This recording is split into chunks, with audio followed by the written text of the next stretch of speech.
Please tell us a bit about yourself. Thank you for having me. I am the new federal member for Menzies, but before that I was in the Army. I was an officer and a commando. I did commando selection and training and spent a mixture of time in the reserves and full-time. Your rank and title? I do. Keith Wallahan, and I was a captain.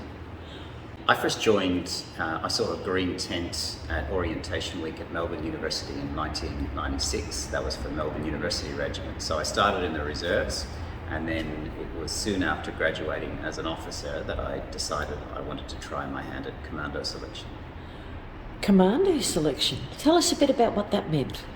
I didn't know at the start, so the thing that drove me to it was curiosity and a sense of service. So I thought I'd test myself and see if I could, and there's only one way to find out, and that's to throw yourself in the deep end. And it was very physically exhausting and tiring with little sleep or food, but you realise that all of us are quite resilient, and most of it's your mind playing tricks, so you just need to never give up. So how long did you serve in the military? Mostly it was reserves at the start, and then when you do commando training, most of the commando training is full-time, so you have to do a lot of full-time training for that. I was the only reservist officer on my course, the rest were full-time. And but then when you deploy overseas, you have to go full-time. So I did 4 deployments overseas with the Army, so several periods of full-time service. And so when you served overseas, please tell us where you served. So the first tour was to Timor-Leste, or East Timor, and that was in 2007.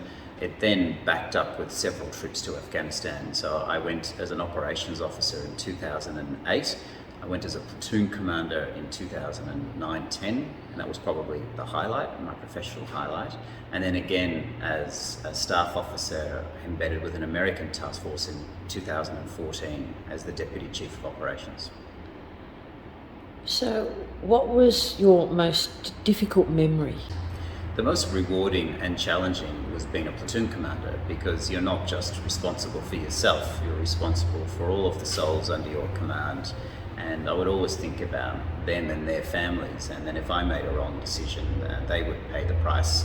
So that responsibility was a privilege, but also a burden. And I'll never forget in times of high stress and danger, when you look into their eyes and tell them to do something as an order, they wouldn't hesitate and they wouldn't flinch, and that gave me enormous hope about young people and their capacity to serve and put the country first. I need to ask you, when you returned to what I would call civilian life, please tell me a bit of a story about when you returned and your adjustment. I think I'm quite lucky, because having gone initially from reserves then to full-time, bouncing in and out of the civilian world felt normal to me. And I know we had an interim report from the Royal Commission yesterday that's a key challenge for people who don't bounce in and out of those worlds, but it felt normal to me.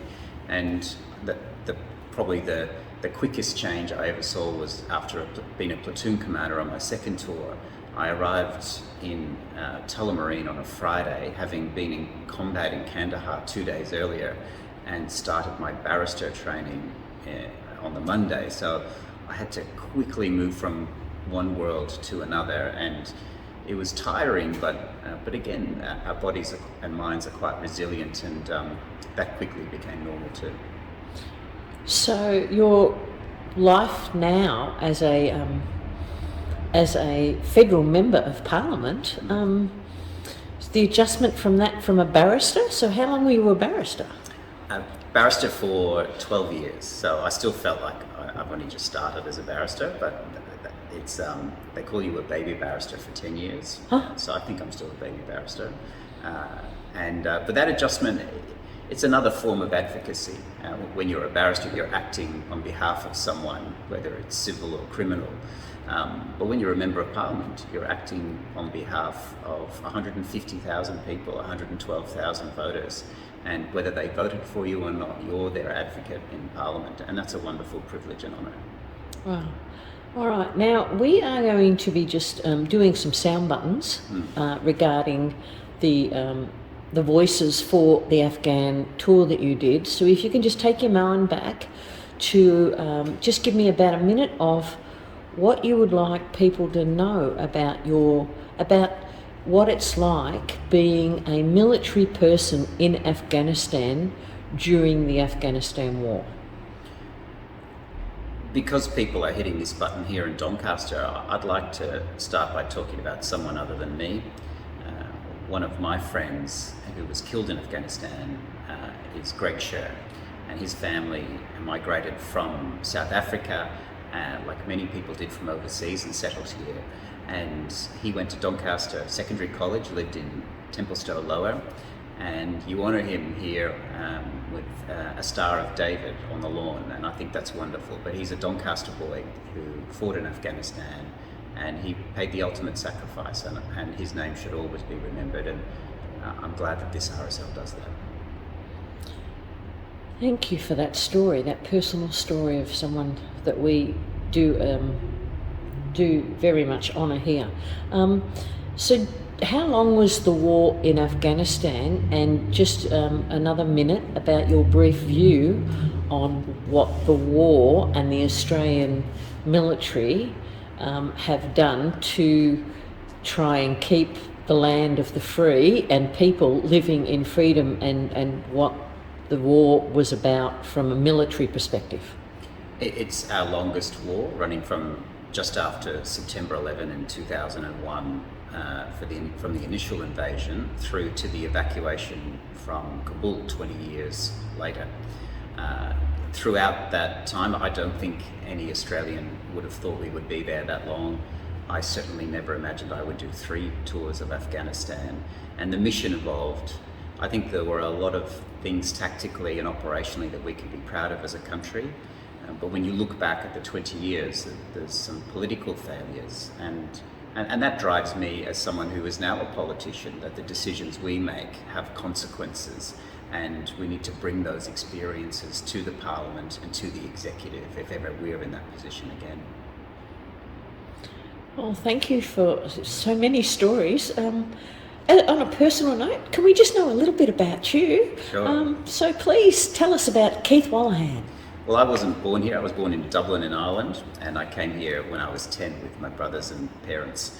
And I think that's one of the reasons I joined the army. Like a lot of migrants, and this area is full of migrants, we're very grateful for what Australia has done for us, and we find ways to give back. It can be as a volunteer in the CFA and Rotary. There's lots of different ways, and I thought one way was to throw on a uniform. I was also curious. I'm a curious person, so that green tent that I saw when I first was a university student at Melbourne Uni, I just wanted to see what was inside it. And same with commando selection, I wanted to see what that was like. I'd heard about it. They say curiosity kills the cat, but curiosity has sort of driven me to some wonderful privileges and honours. Well, I totally agree with that, because I live in the world of curiosity. So as a personal, I'm very, very passionate about it. So I need to ask on a personal note again, besides your childhood and why you've done that, and also joined the military and then the federal government at this point, do you have a family life? I do. So I've got a wonderful wife, Sarah, and 2 children, Leo and Eva, and they're at the moment they're 10 and 7, and it's a lovely age, and I'm very grateful for them. And they were on my 3rd tour of Afghanistan. My son was only 4, and my wife was pregnant with my daughter, so that gave me a different perspective. I realised I was pushing things. It's one thing to risk your life, it's another thing to risk a child's father, and so I felt a little bit selfish on the 3rd tour of Afghanistan. Okay. Before we finish, I do want to ask you about your medals. Can you just let us know a bit about what each of them mean and your badges, please? Sure. The badge on my right and your left is a decoration that was given to the Special Operations Task Group, so about 3,000 soldiers who served in 20 rotations, and so I was one of those members. And then on my left and your right, the first one is a Commendation for Distinguished Service. That was for my time as a platoon commander, and that really reminds me of that time as a platoon commander and the enormous privilege that was. But I'm only wearing that because of the great work that the soldiers did. That they made me look good, and you know, I'm the person who gets it in the end. But there was nothing I did that isn't a credit to them. The others are sort of the Australian Active Service Medal, which is given for warlike operations, and that has clasps on it, and including the Afghanistan clasp. And then there's some other medals that are linked to Afghanistan as a campaign medal, and a Timor-Leste medal, and a Timor Solidarity medal. I'm not sure what the others are. I think there's one there for doing 5 years as well. Wow, well, we are very grateful that you've done this for us, and we're looking forward to having your voice and your stories on our Soundposts, and we thank you for your service and your work, and also your commitment to community, because it is shown through your speeches today. I'm privileged to be able to interview you, and thank you. Well, thanks, Todd. Thanks for doing this. I think it's a wonderful thing. Thank you.